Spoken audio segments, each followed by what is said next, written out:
They said the smell reached the road before anyone saw the house. A rot that wasn't just decay, but memory, soaked into the boards, the soil, the bones beneath the floor. When the social workers pushed open the door that summer in 1988, they thought they were walking into a case of neglect.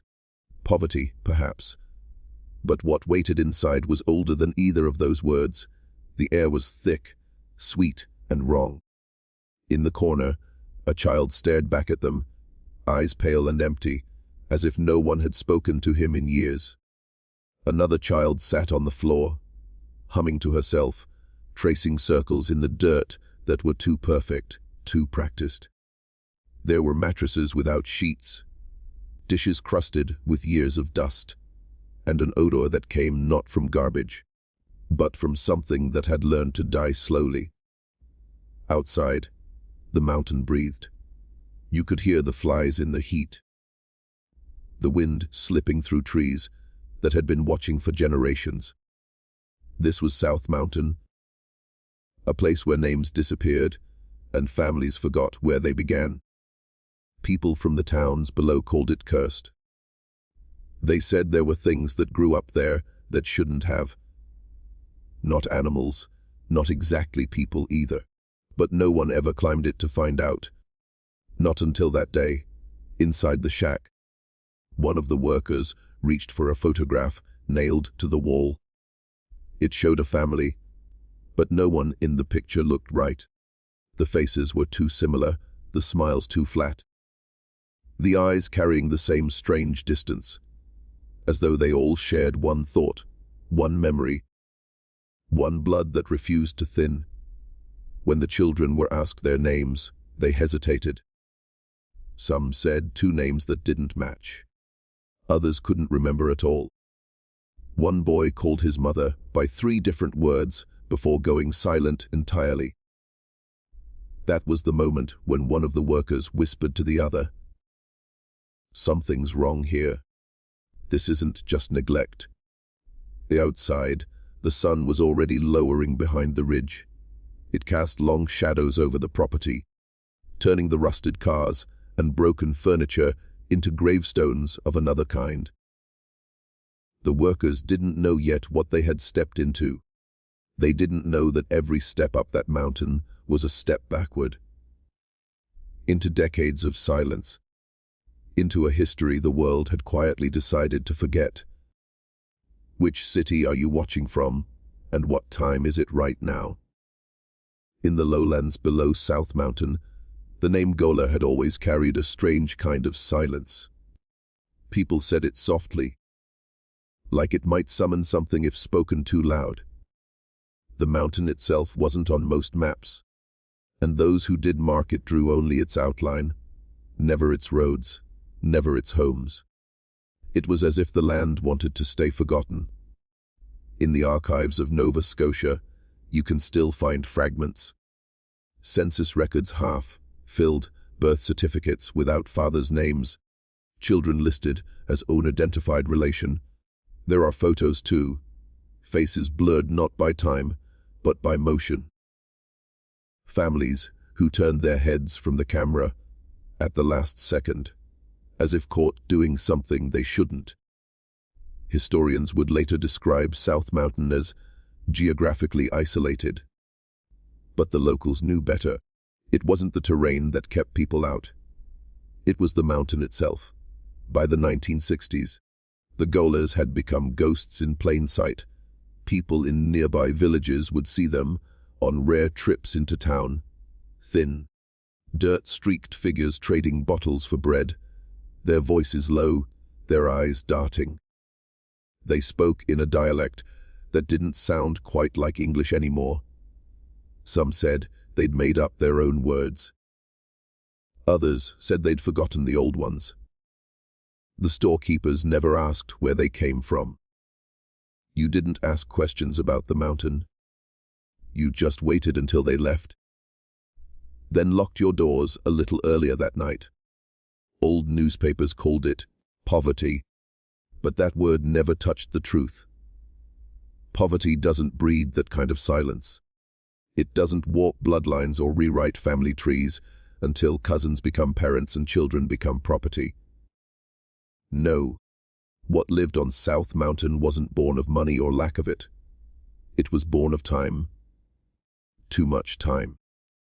Spent too far from anyone who might have stopped it. By the summer of 1988, when the authorities finally climbed that ridge, the mountain had been left to its own laws for nearly a century. Generations of Golers had lived, loved, and died within its borders. They built their shacks from old lumber, and their beliefs from what was left of the Bible, twisted through whispers and need. And in that isolation, something ancient grew, not a religion, not exactly a curse, but a rhythm. At night, if you stood at the edge of the forest, you could hear it.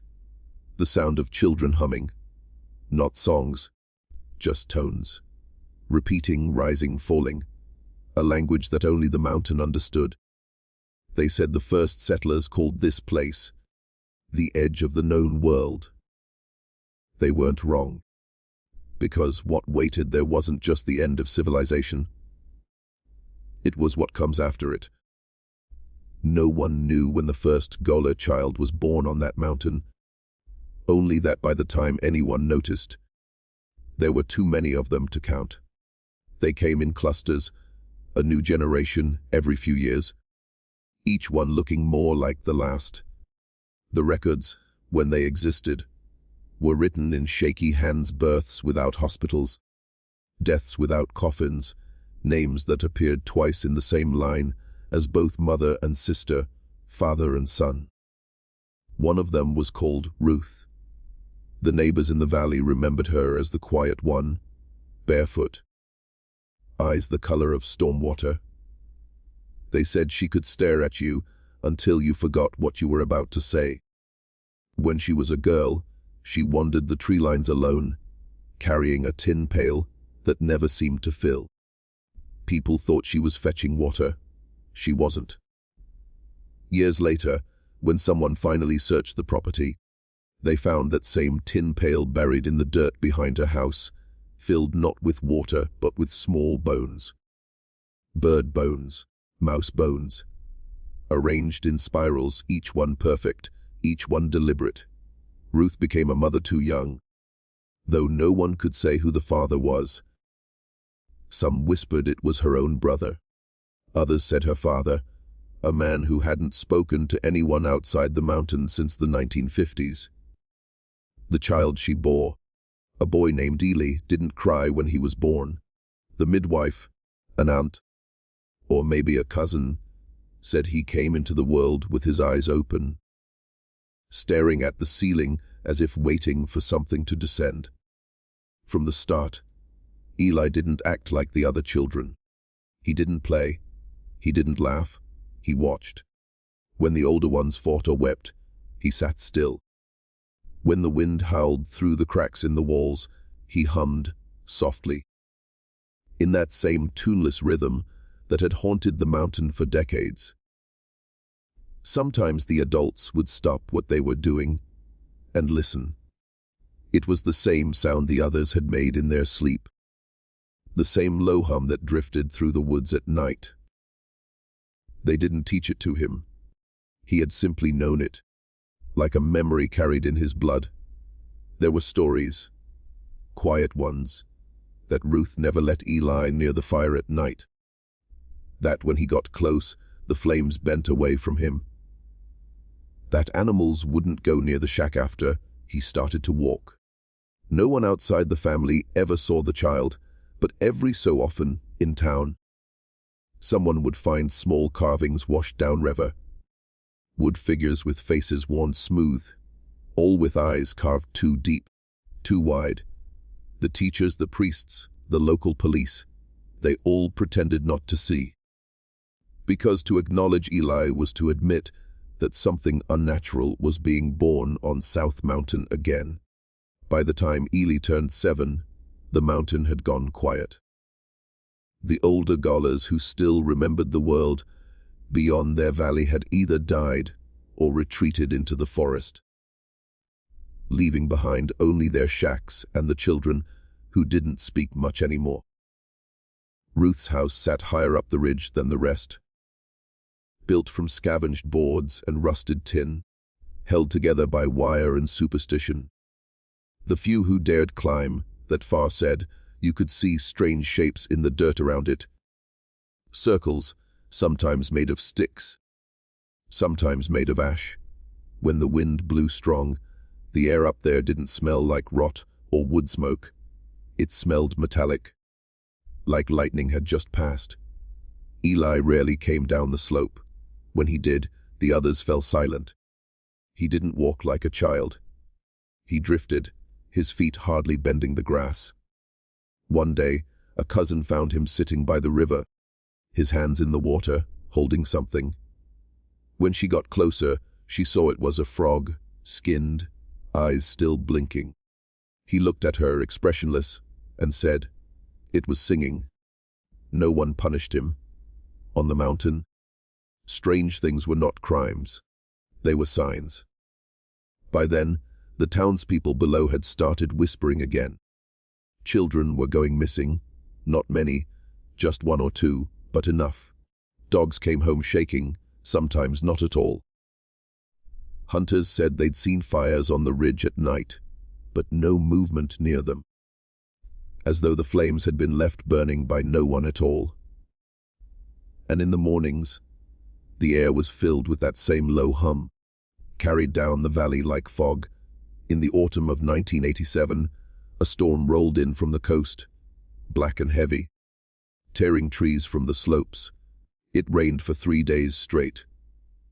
On the 4th, when the clouds finally broke, the river below the mountain swelled higher than anyone had seen in 50 years. The current tore through the valley, dragging with it the debris of generations, old furniture, tin roofs, and, for a few seconds, what one farmer swore was the outline of a child's body. When the water receded, the police came to survey the damage. They weren't supposed to go up the ridge, but one of them, a young officer from Kentville, followed a trail of scattered boards that led upward, deeper into the trees. That's when he saw it, a small shack half collapsed, its door hanging open. The ground littered with toys that didn't look bought or made, just carved, each one identical, each one with hollow eyes. And above the doorway, scratched into the wood, were 4 words burned black by lightning. H.E. Canodius, Hayes Mutiarm. The officer didn't stay long enough to look inside, but when he came down the mountain, his hands were shaking, and he never went back to work again. That was the first time anyone in the valley spoke Eli's name out loud. The boy Ruth had given birth to. The one who was said to hum to the earth itself. When the rain dried, and the mountain began to steam under the autumn sun, the authorities went back, this time with cameras, notebooks, and a sense of dread they couldn't explain. The newspapers called it an investigation of rural abuse. But the locals knew better. They knew the mountain didn't like to be disturbed. The path up was narrow, clawed out by years of bare feet. The air thickened the higher they climbed, not with fog, but with a weight, a pressure, like the forest itself was watching. The officer who'd first found the shack had quit, but his report survived. Signs of habitation, carvings of identical faces, animal remains arranged in geometric forms. The rest of the page was smeared, as though something wet had been dragged across the ink. When the new team reached the house, they found it almost buried in silence. No birds, no insects, just wind slipping through broken boards. The door, half hinged, groaned open to reveal a single room. The smell hit first. Not death exactly, but something older, a mixture of mildew, smoke, and something faintly sweet, like syrup left too long in the sun. The floor was carved, not scratched, not marked, carved, Circles within circles, each one perfect, each one filled with symbols no one could place. In the center lay a child's bed, small, made of branches lashed together with wire. The sheets were torn, the pillow stuffed with straw and old cloth. And on the wall, burned into the wood above it, were drawings, hundreds of them, faces, all with the same wide, hollow eyes, all looking down at the bed. They found Ruth's body behind the house, seated upright, her hands folded neatly in her lap. Her face was pale, expressionless. There were no signs of struggle. Her eyes were open, but not like someone who'd died afraid, more like someone waiting for something that never came. And the boy, Eli, he was gone. No footprints, no blood. No sign he'd ever left the room at all. The officials marked it down as missing person, presumed deceased. But the files didn't stay open long. The case was quietly sealed that winter. The mountain declared uninhabitable, and what remained of the Golers were relocated downstate. The government bulldozed what they could. The shacks, the rusted vehicles, the graves. But when the snow melted the next spring, the hum returned. Farmers in the valley swore they heard it. That low, steady sound, rolling down from the mountain like thunder caught in a bottle. And every year after, when the wind came from the north, children in the nearby towns would wake in the night, crying, saying they'd heard a voice outside their window. Not shouting, not whispering, just humming, soft and patient. They say if you stand at the edge of South Mountain at dusk, you can still see the faint glow of a single fire where no house stands anymore. And if you listen close enough, you'll hear the words the officer swore he saw burned into the wood that day. He knows his mother. The years passed. The mountain grew over the scars. Roots split the floorboards, moss sealed the graves, and the road that once led upward became nothing but a trail of memory. Most people forgot the name Goler. The news stopped mentioning it. The valley healed itself, or pretended to. But in 1993, a man named Dr. Lawrence Mercer, a geneticist from Halifax, reopened the case. He'd heard whispers about the sealed files, about the inbred colony in the woods, and he wanted answers. Mercer wasn't a believer in folklore. He wanted data, blood, DNA. He tracked down the surviving family members who'd been relocated from the mountain. People who lived in trailer parks now, or on welfare, their bodies thin, their eyes pale like ash. He took their samples. What he found made no sense. Every generation showed signs of progressive genetic collapse. Not the kind seen in ordinary inbreeding. This was something else. The chromosomes carried a pattern he couldn't place, a mutation that seemed almost deliberate. In his notes, he wrote, "It's as if something tried to write itself into them." The deeper Mercer went, the stranger it got. Church records from the late 1800s mentioned a man named Eli Goler, the first to settle the ridge. But older ledgers, colonial ones, listed a different surname entirely: Goler, traced to Pennsylvania. Then further back to a family in the Appalachian foothills, known for the same isolation, the same silence. And there, buried in one of those ledgers, was a line Mercer couldn't ignore.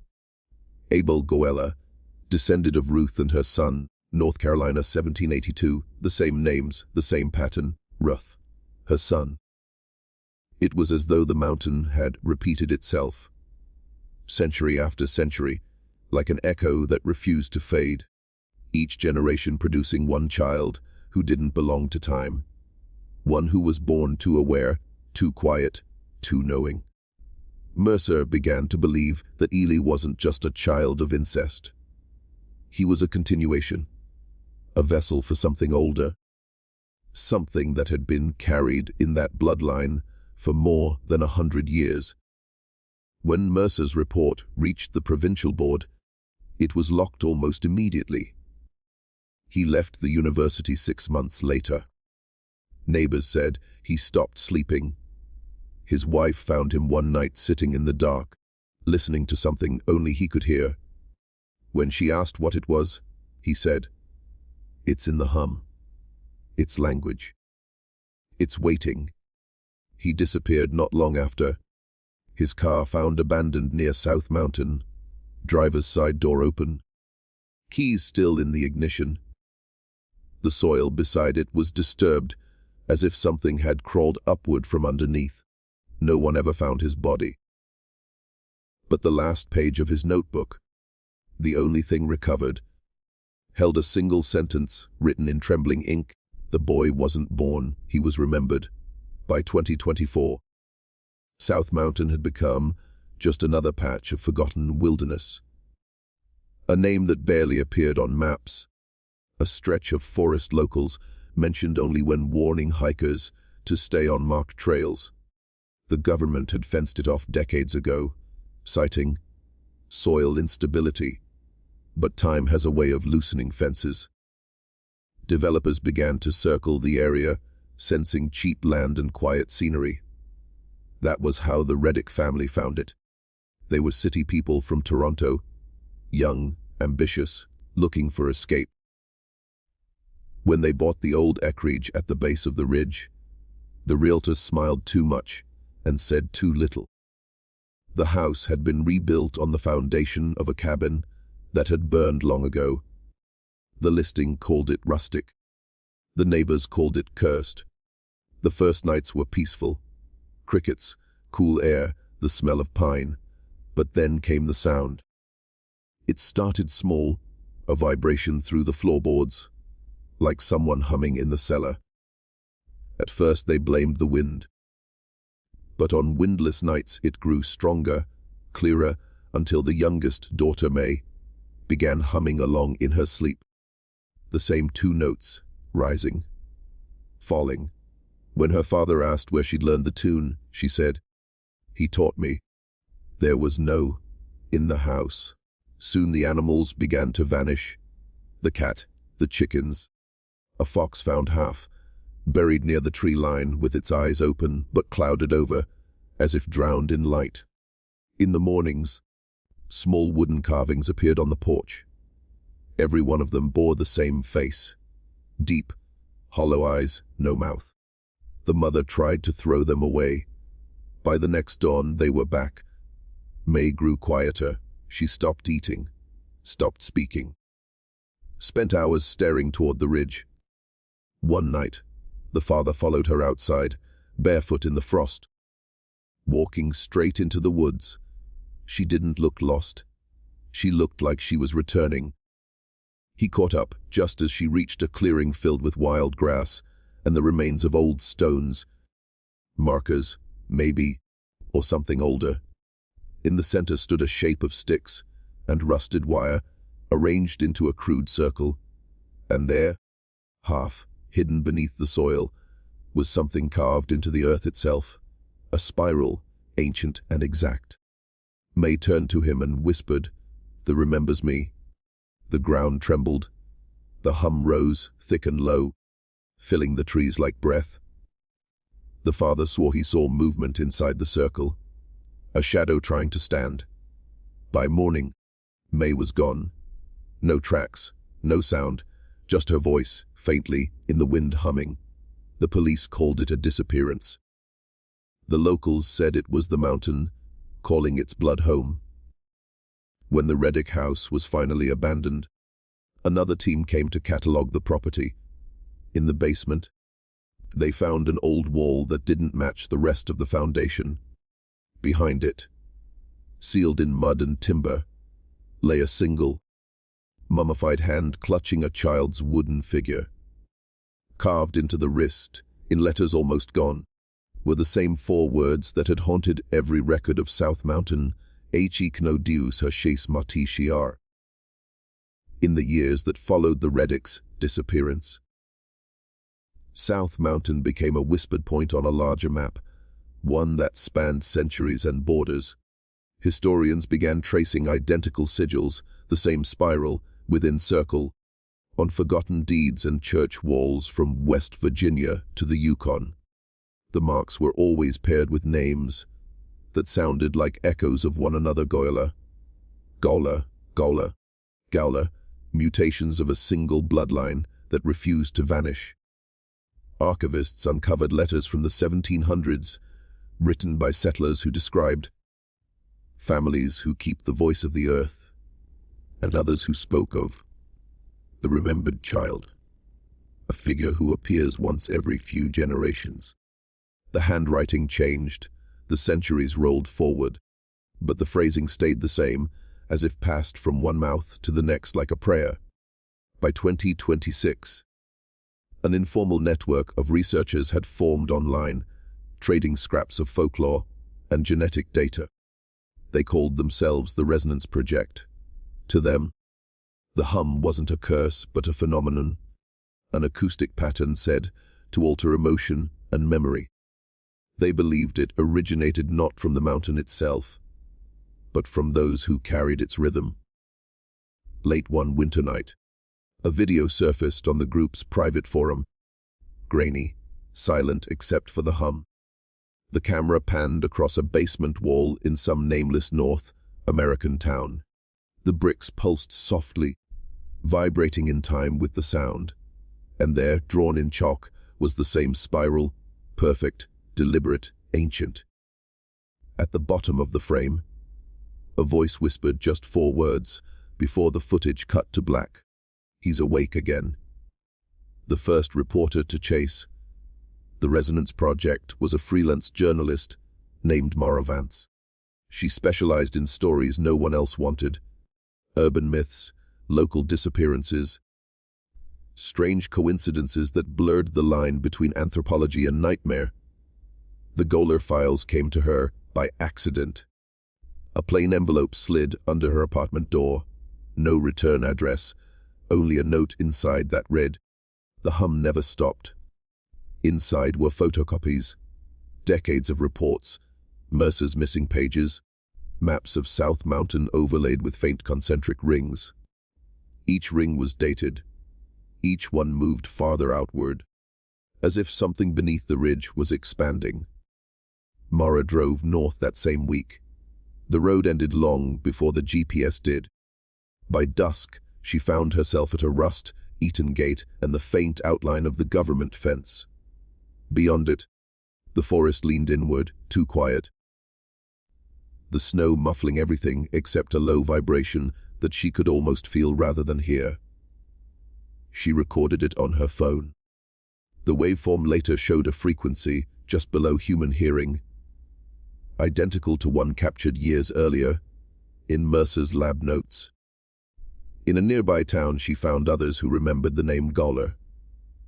An old librarian handed her a ledger, its pages brittle. At the margin of one entry, written in pencil, was a single sentence: "If the blood remembers, the mountain sings." Each step of her research drew her closer to a pattern. The hum had been detected near mines, caves, even subway tunnels hundreds of miles apart. Not continuous, but rhythmic, as if calling and waiting for an answer. One night, while reviewing the recordings in her hotel room, Mara noticed something buried in the static, a second tone.